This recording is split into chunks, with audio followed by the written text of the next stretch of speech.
Welcome back to another episode. 3,000 miles later, a ton of states. I lost count of how many states. Our whole life has been reorganized. Our pets, furniture, everything has moved to make this company possible, to make the office possible. Talk to us a little bit about why. I know in person is so important to you, and that's been a big thing, right? You don't move 3,000 miles just because it's fun and you love moving furniture. I don't know if there's anyone out there that feels that way. So talk to us a little bit about why having an in-person office is so important to you in a work-from-home world. Yeah, so, we started the company in October, and we were doing it through Zoom nearly those 3,000 miles away. And we're at the point now where we really are trying to do a lot of strategy on how to grow the business and really just finding the product market fit, and really it's a marketing push, right? And so much of that is better done in person than it is over Zoom calls. I don't have a lot of data on this, but it's just way more fun, right? If you're gonna be doing this type of work, being on calls all day from your house, starting a company is difficult enough. Doing it on Zoom, it's not as fun. So it really comes down to, it's more fun being in the same space, being able to tap you on the shoulder, as annoying as that might be, or just have, that kind of water cooler talk that comes up, being able to hop on a whiteboard, being able just to roll this chair across a room to be able to look at a screen to see what's going on in the data, maybe tweaking things for ads to find different customers. So it was a fun thing. I also just believe that there's a magic that happens when people are together in the same space that just doesn't happen when a Zoom call terminates at the end of an hour. And so those are the big reasons why we decided to make this move. There were other factors too. There was also, the reality of, we moved to the East Coast, right? I was living in the Mountain West, and despite my pretty aggressive attempts to try to get you and the rest of the team to move out to Idaho, it didn't make sense from just being able to go closer to family. Family is really important to everybody on this team, and it was a little bit difficult to travel outside of Boise to get back for really holidays, and just everyone's parents are getting older. So that was a big reason too. You were already, of course, on the East Coast. You actually arguably moved a little bit further away from family to be able to do this. My family's kind of all over the place, but I'm now within a long driving distance. The tables have turned. Yes, I'm within a long driving distance to be able to see my family. So I would say, and the cost of living here is definitely more reasonable in this area of the East Coast than it was on the West for everybody on the team to get their own place and things like that. So fun, being able to collaborate in real time, and the magic. And then I would say third was just to be more centrally located for family, for everybody on the team. Yeah, I think that makes sense. It's really nice being, as annoying as it is sometimes, being in your 30s and then sharing a space, such an intimate personal space with so many people. That can be annoying, but I think when you have a good group of people, it becomes way easier. And in fact, then it can reduce the burden of being alone and cooking and all these things to some degree. So that's kind of cool. The road trip is so interesting because the road trip's not a business thing, right? It's a functional thing. It's like we needed to do it to move. But I think the road trip is such a good example of running a business. And I think there are so many things that I kind of were reinforced through the road trip. So and I'd like to hear this from your perspective, but I'll just share a couple of mine.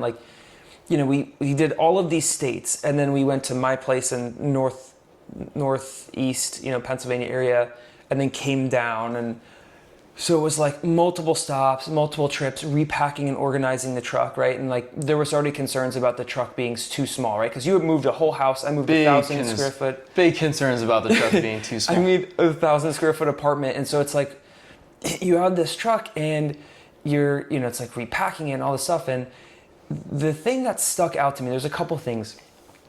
Just the sheer amount of will and determination, that human element can pretty much achieve anything. It's like what I saw us fit into a 16-foot truck, driving up 10% grades and down and like all this stuff throughout the opportunities for stuff to not fit, for things to break, for there not to be enough room when we went from the West Coast to where my place so I could put my stuff in, like not having enough space. There were so many opportunities for things to not work out, or for us to just throw our hands up and be like, it didn't fit, it's not going to work. But I think there was a combination of luck, of things like, nothing really broke and whatever, and just really... To my knowledge, nothing broke. We had no major scratches. The coffee container broke. Well, the coffee container exploded. Luckily, that was in a Ziploc bag. Smart tip to anybody who's moving cross country. If you think it's going to be a huge mess, if it does break, bag it, double bag it, whatever you have to do. But I would say, to your point about the road trip, I mean, when you proposed it, I told you I didn't want to move. I was like, you guys are going to have to literally come and move me, because I told you months ago that I was never moving a house again. I had just purchased a house, and the last thing I wanted to do was move from it, just because I see it as such a disruptive activity to do, to get used to a new area. Luckily, very familiar, very comfortable here. But the road trip was also a tremendous bonding experience, and it plays off of what I was saying about being in the same room, being able, obviously we go way back, but being able to start the chapter of working together, it was kind of like a team offsite baked in with a purpose. We're playing this massive game of Tetris at 2 locations, trying to get what is supposed to be rated as a 1-bedroom one truck. We're now I had a 3-bedroom house, you had basically a 2-bedroom place. We got it all into a moving truck, 16-foot moving truck, which we do have photos. We should post those about how packed that thing really was after the second pickup. But it was like a really fun way to get off the computer screens and get out of, client-facing work, and just being able to bond as a team. Going to see, I did a route personally that I had never seen a bunch of places. We did a northern route coming cross country, which is really cool. And it's like the softer moments of the dinners, just seeing each other in the morning early, and kind of having each other's back to make this trip work with 2 pets we had 2 cars, we had a moving truck, and we had another, a pickup truck. And those are just things that you don't get to do when you're just jumping into the work. You get to see another side of somebody. For me, I really got to develop a closer relationship with our, summer intern. And that was really cool. I'm even more excited to work with him because I've seen his engineering skills with packing a truck. But we have like more of a personal relationship outside of work. And sometimes you don't get that when in a professional environment until, months into working with someone where you actually get a chance to go out with them and have, break bread and share a meal.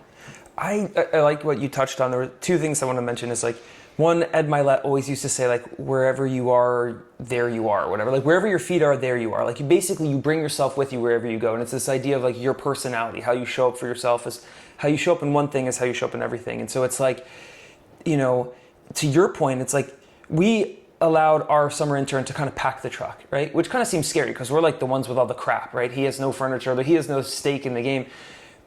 But we really got to see his thought process on like how he thinks about going about something. You really get to know somebody and how they problem solve, how independent they are, where they look for help. And so I agree. And I think Ed Milet has a really good point there on like how you show up for one thing is how you show up for everything. So I like that. Obviously I know you and whatever, but we're always changing too. I think when you want to push the boundaries of your body, like physically at the gym, or you want to push your boundaries of what you know spiritually when you're reading the Bible or praying or whatever, you're constantly changing. And so it's like, we're never really truly the same, though like these aspects of our personality largely remain. The second thing that I thought was funny that came up in the road trip is something that Myron Golden always talks about, which is disruption follows intention. It was like the week that the road trip started kicking off, all of a sudden this flood of activity started happening of like different things that were required and onboarding and whatever, checking in with people, making sure people had what they needed. I mean, it seemed like every prospective customer we had been working on getting was interested in Instahear, wanted to book a meeting, or like you said, it was like when we were at our computer desks for 4 months, nurturing leads and things like that, all of a sudden on the road trip, everyone wanted to meet with us and get on board. And it's always how life happens, especially when you start a company. It's like the 1 week that you're like, I really don't want to book anything until, we can book something from a hotel room or whatever, but we also, like, to your point about being present on the road trip, we really try to defend our time and push stuff out so we could really enjoy what is kind of like maybe you do that cross-country road trip a couple times in your lifetime, but not many, right? Unless you're a truck driver. Yeah, unless you're a truck driver, or unless you're moving back somewhere else. But like, we really made an effort to spend time enjoying the places that we were going to see. And I wouldn't say we did a whole lot of sightseeing. It was pretty like pragmatic, right? Like, we're going through South Dakota. Of course, we tried to see Mount Rushmore. That didn't work out. But, it's like that. I think that's really important too, is being able to prioritize accordingly with the moment that you have. But it was pretty cool to have that momentum coming into this new office setup. It's funny, right? It's funny, like the trip, all the stuff, it's like you're prioritizing Mount Rushmore and Crazy Horse or whatever, and I'll have to edit this so there's a little screen of what people can see what we saw that day. Yeah, the views. But then it's like, you're getting blown up during that, and then you get back and you're setting the office up, and it's like, it goes more silent, right? And it's like, these things, they ebb and flow, and there's this seasonality to things, but it's funny how things seem to all happen at once. And I do think it's not just about us and being present for the moment. I think there's like a selfish component to that for sure, but also like I'm the type of person, I refuse to give a customer an onboarding experience where I'm rushing them through something because my mind is like, I need to move this stuff and I've got 30 minutes to do this and whatever. Like I don't want to do that. I'm not going to do that to them. I'm not going to do that to me.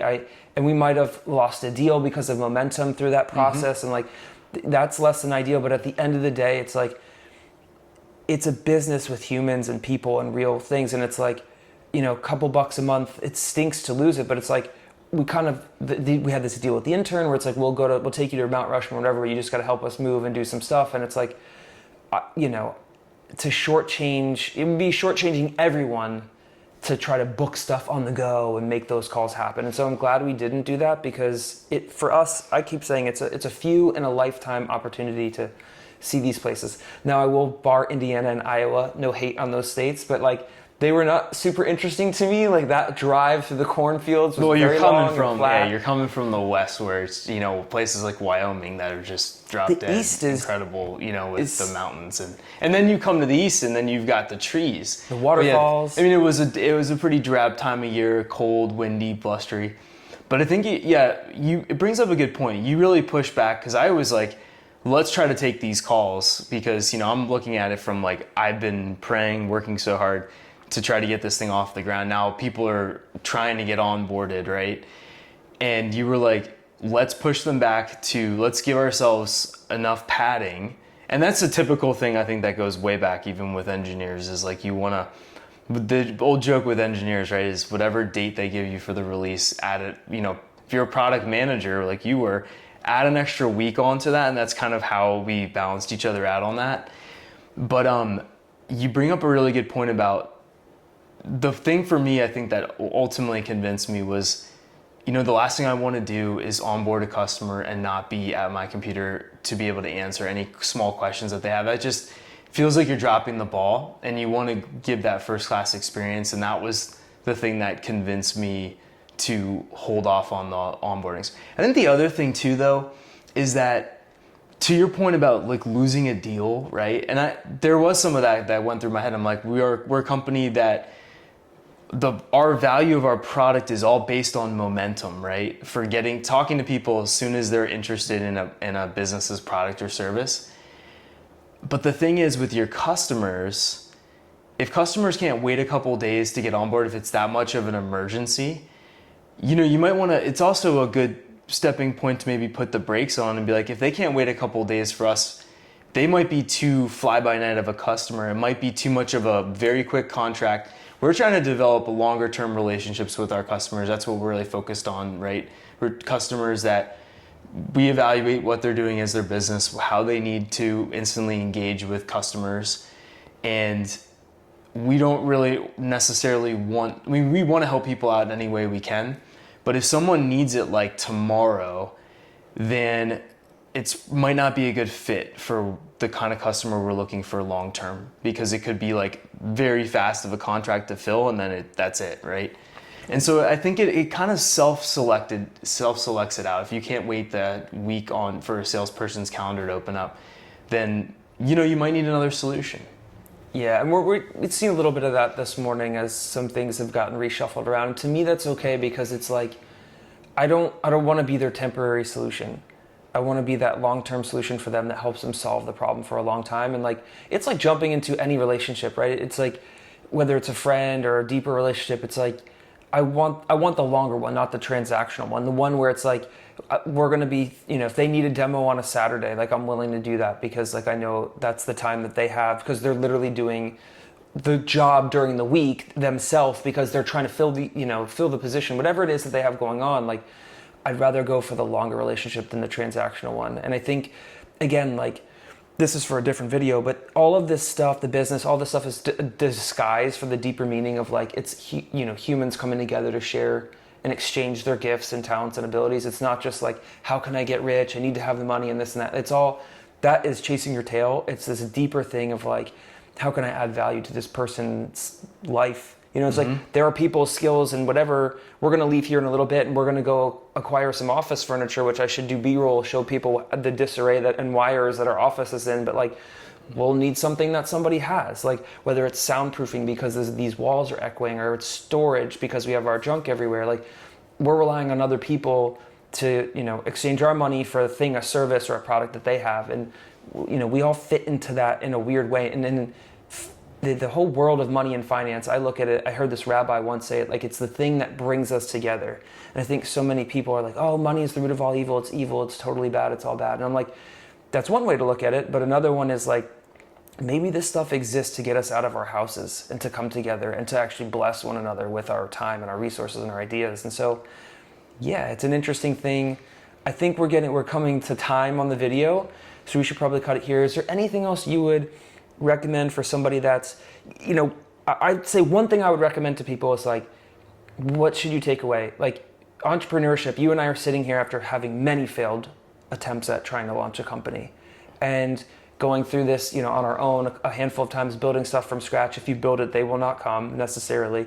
And so what I would like people to walk away with is like, it's like all in. It's like moving 3,000 miles, buying a house a year ago, deciding that, what do you want more? Do you want to live in that house forever, or do you want to start this business? It's like, you don't always get to choose all of it.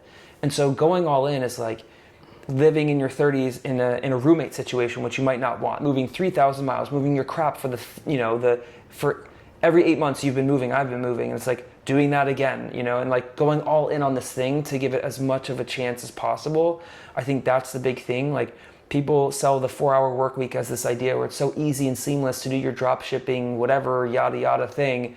And a lot of times it's not that. And I think people have this misconception that like, it's just going to be easy street, and it's not. And so it's like, sometimes depending on what you're building, it requires you to really go all in and put your whole life into it. And there's sacrifice and pain and confusion and whatever it's not clear. But what I learned from the road trip and what I've learned from life is like, if you have the determination and the willpower, you can repack that 16-foot truck with 10 bedrooms and you can figure it out no matter what happens.